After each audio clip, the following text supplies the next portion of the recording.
I was born in the West Bank of the Jordanian River. I was brought up in an Islamic religious family. My father was a Muslim Brotherhood leader. Later, he became a Hamas leader. And the honest truth, he was very good dad. He loved me within the best of his ability. My parents told us that we were going to heaven. And the non-Muslims, the Jews, the Christians, the rest of the world, if they don't convert to Islam, they are doomed to hell. When I was a child, I witnessed lots of killing and violence. There was no government, lots of chaos and disorder. People were literally killing each other in the streets. I'm talking about internal Palestinian conflict, where a father would actually kill his daughter, or a brother would kill his sister for honor. I was beaten up in the school, on the hands of the principal. I was beaten up in the street. I was beaten up on the hands of the imam at the mosque. It was not easy for a child. Wherever you go, you just have to survive. I was always running for my life.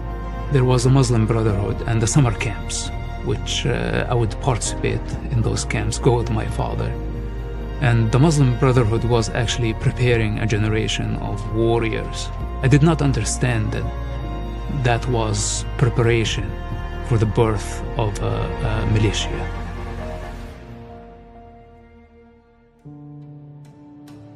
At the beginning of Hamas was a very secretive movement, so my father did not talk about that or his involvement with Hamas, even though he was one of the founders of Hamas. Hamas invested lots of work in indoctrination. When you recruit people by the name of the nation and by the name of God, you can grow like wildfire. I became involved because I was following the lead of my father. My father is a revolutionary leader, a religious leader, and I want to be that. I don't want to be the follower, I wanted to be the leader. We thought killing for the cause was totally justified. We were taught that there were no Israeli civilians at all, that everybody was a soldier. They could twist any scripture to serve their political agendas. The PLO, the Palestinian Liberation Organization, they invested lots of money and lots of energy in turning the Palestinians or the Arabs in the West Bank and in Gaza Strip to disobey Israel, to erupt violence, to launch the Intifada, ethnic cleansing committed by Hamas. They thought fighting Israel from within is a lot more effective than fighting Israel from abroad. Suicide bombing attack waves, stabbing attacks and mass shooting start happening.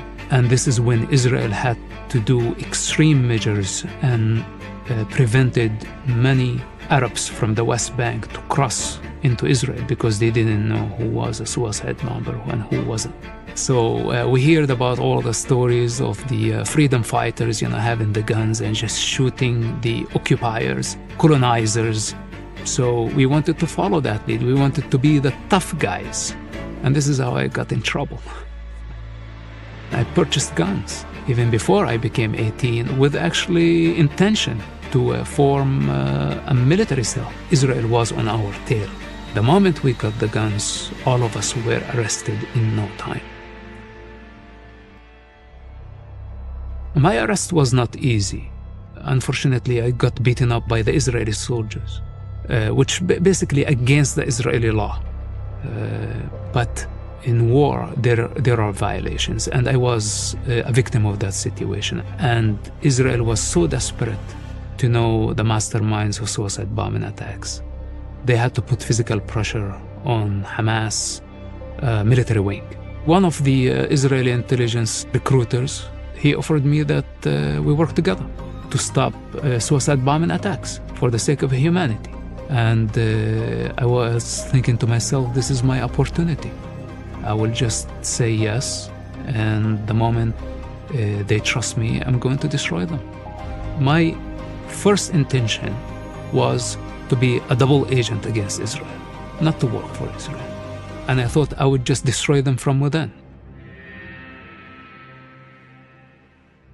When I was transferred to the main prison where other Hamas members were, I told Hamas my story.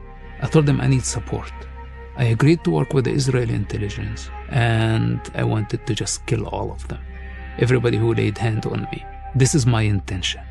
Now Hamas said it was not convincing. So instead of helping me, actually, they started interrogating me as a suspect. So I told them, you must be out of your mind. I wouldn't betray my father. But they did not believe. And for about 16 months in Israeli prison, I struggled with this thing. They did not torture me. But it was during a time where they were torturing people for suspicion of collaborating with Israel. Hamas was torturing people in Israeli prison? Yes. It was like a nightmare. They were killing other people for being suspects. But in my case, they did not touch me because of my father's reputation. Hamas leaders in prison weren't just any leaders. They were the top Hamas leaders. I met those people in person. I saw them in action. I saw their brutality, and they had no mercy. They had no mercy towards Israel. They had no mercy towards Palestinians, and they had no mercy without evidence. I came to the realization, the hard way, that if Hamas succeeded in destroying Israel and building an Islamic state, their state, it would be an absolute waste of life for something that is going to be only ugly. They tortured people, they made people create stories that weren't true. Hence, many people were killed and they were innocent people. It made me ask big questions about Hamas, their true nature, and their possible future. When I was released from prison, I thought to myself, on one hand, I cannot work for Israel because there is nothing in common between me and them, and I cannot work for Hamas anymore. But I was surprised when Hamas security wing came knocking on my door to follow up on the case inside prison. There is no escape from these people, and I didn't know how to protect myself. The cause is the most important in that culture. Hamas choose their ideology over the well-being and the future of an entire generation. So my father is no different. And in fact, my father was the first to betray me. When he had to choose between the cause and his own flesh, his own son, he chose the cause. Israel came to follow up for my promise to stop suicide bombing attacks. And I was afraid that they were actually going to punish me for having the original intention of being a double agent. And the answer was, son, you don't have to worry about this. Many people start like this with us. You know, they hate us. It's part of your culture. You don't know who we are. But now you need to understand that your life is in danger. We said, we can help you with this. This is the least we can do. Their entire work was to protect me from Hamas. So for me, as a youngster, I came from a society of savages into the most advanced intelligence service in the world. So for about 4 to 6 years of a very serious work, we were able to deconstruct the Hamas operation in the entire West Bank. The payment, for me, it was the protection, because I did not trust Hamas anymore. I did not even trust my father anymore. And I was able to trust the Israeli intelligence because they did practical steps immediately of giving me cover, giving me the knowledge that I needed. The operation was very dangerous, and Hamas was already in suspicion of me. So I decided to just leave the territory. I could not go to any Arab country, and the best, most secure place was the United States. So this is why I migrated to the US. I thought something could happen to me, and I did not want my experience in the Middle East to go in void. So I felt the need to document it. And this is why we start writing the book. But I did not want my father to hear from the media or from the TV. So I called him. It was a short window while he was in Israeli prison. And I told him the truth. It was the hardest conversation I ever had, I have to say. So when I told him the story, he went silent. I broke the silence. I told him, listen, Dad, if you want to disown me, you can go ahead. I know this is very hard on you, and I know that you have to protect my brothers. Because in that culture, if I wasn't there and my father did not disown me, other tribes have the right to kill any of my siblings on my behalf. This is how brutal that culture. There is no mercy in this case. So he told me, this is not a choice. This is not an option. He said, you will always be my son and I will always love you. And this was his final words. 2 days later, I heard from the media that he disowned me, and this was the last conversation I had with him. It was very hard at the beginning. The guilt that came with it to get my entire family stained by shame while they still live there. This was the only part that was out of my control, because I was here in the United States and I was protected by a new country, by a new system that validates actually what I did from a moral point of view. But for the rest of my family, they were still there, and they had to deal with this for the rest of their lives.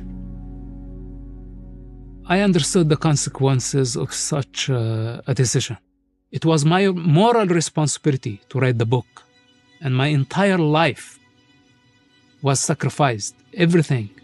All I was trying to do to save human lives, all I was trying to do is to see a higher truth than the conditioning of my society. Revenge is a fundamental part of that culture. It's all about honor and shame. It's not about right and wrong. Violence against non-Muslims is rooted in Islam, whether we like it or not.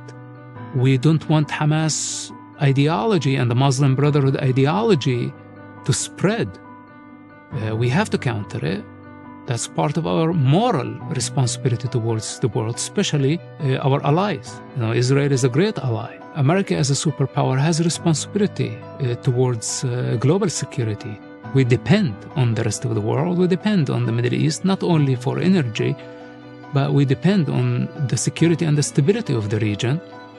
Because if that goes out of control, our commerce, our way of life, everything that we do will be jeopardized. The fact that Hamas used their own children as human shields should not give Hamas a ticket to more power and to more territory and to more money. Hamas' goal is beyond the river and the sea, is beyond any political border, is beyond Israel. Hamas's aspiration is global. And if Israel fails to destroy Hamas in Gaza, it will be the birth of an empire of savages. And we cannot allow this to happen. Because if Hamas succeed in bringing Israel to its knees, many other Islamists can do the same, and there would be so many of them. The Muslim Brotherhood is here in the United States. We see Islamists and communists marching together in the same street, having a common goal. And their goal is the destruction and the fall of the American civilization. How could any American not consider this as an immediate threat? Is this the time when the allies abandon their friends? Just because we have some angry pro-Palestine thinking that this is a cool thing, exploiting the American freedoms, their anti-civilization, their anti-America, their anti-freedom. If Hamas laid down their weapons today, there will be peace. But if Israel laid down their weapons, there will be destruction of the Western civilization. This is why I speak as loud as I can.